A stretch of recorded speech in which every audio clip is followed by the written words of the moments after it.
예루살렘은 여전히 복구가 되지 않았습니다. 또한 이 예루살렘이라고 하는 지역은요, 외부의 침입에 굉장히 취약한 곳이었습니다. 그렇기 때문에 사람들은 예루살렘 그 성 안에 들어가 사는 것들을 꺼려할 수밖에 없었어요. 그러나 그렇다고 해서 이 거룩한 도성인 예루살렘을 그냥 황무지로 놔두어서는 절대로 안 되었습니다. 왜냐하면 예루살렘은 하나님의 성전이 있는 곳으로서 하나님의 거룩한 도성이었기 때문에 그렇습니다. 하나님 나라의 백성으로 회복된 이스라엘은요, 이제 이 재건된 이 예루살렘 성전을 잘 지키겠습니다라고 결단까지 했습니다. 결국 취약한 환경을 가진 예루살렘의 위험을 감수하면서 누군가는 반드시 들어가야만 하는 것입니다. 이러한 복잡한 상황 속에 이 어려운 문제를 직접 해결한 사람들이 있었어요. 그들이 누구였을까요?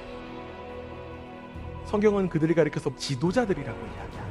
지도자들은 불편함을 기꺼이 감당하면서 거룩한 도성인 예루살렘으로 나아갔어요. 그렇다면 여러분, 이들은 어떻게 자원하는 마음으로 그 위험하고 척박한 예루살렘 땅으로 나아갈 수 있었던 것일까요? 이 이스라엘의 지도자들은 그 무엇보다 하나님의 다스림을 드러내는 이들이었기 때문입니다. 하나님의 백성으로 회복된 이스라엘은 모세의 율법을 듣기 위하여 에스라 선지자 앞에 섰습니다. 하나님께서는 모세를 통하여서 이스라엘에게 만약에 너희가 왕을 세우게 될 경우에 이러한 규례를 지켜야 돼 라고 하는 말씀을 해주셨습니다. 지금 여기에 하나님께서 주신 지도자를 향한 규례에는 이러한 이야기가 있어요. 형제 위에 교만하지 아니하. 특별히 교만하다라고 하는 표현의 히브리어 원어가요, 높다, 높아지다의 의미를 가지고 있어요.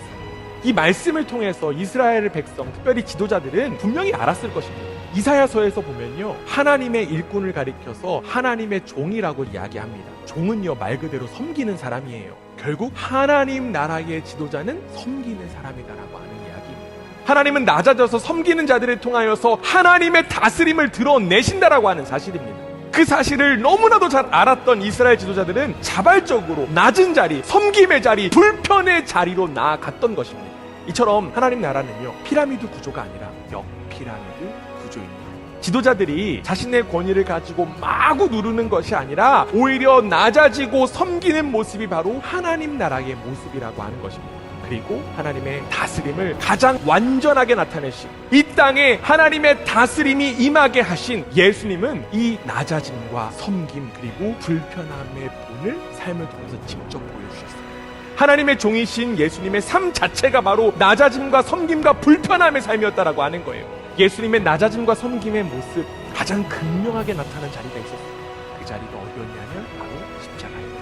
하나님 나라의 가장 높으신 분이 오히려 가장 낮고 가장 불편한 곳에서 죽으신 거예요. 피라미드 상단의 가장 높은 곳에 있으셔야 할 분이 가장 하단으로 내려오신 것입니다. 여러분, 예수님은 왜 그렇게 하셨어야만 했을까요? 예수님은 왜 굳이 스스로 노예가 되셔야만 했던 것일까요? 다른 이유 없습니다. 바로 저와 여러분에게 생명 허락하시기 위함이었습니다. 예수님은 죽어 마땅한 나를 위해서 끝까지 낮아지시고 끝까지 섬기셨던 것입니다. 예수님의 섬김과 낮아짐을 통한 생명, 그 불편함을 통한 생명이 바로 저와 여러분에게 허락된 생명인 줄 믿습니다. 그 무엇도 비교할 수 없고 그 무엇과도 바꿀 수 없는 예수 그리스도의 생명이 바로 그분의 섬김을 통하여 저와 여러분에게 허락되었습니다. 저와 여러분이 이 세상에서 낮아짐과 섬김을 통해 하나님의 다스림을 드러내야 한다라고 하는 사실이에요. 결국 우리는 기꺼이 불편함을 누리는 하나님 나라의 백성인 것입니다.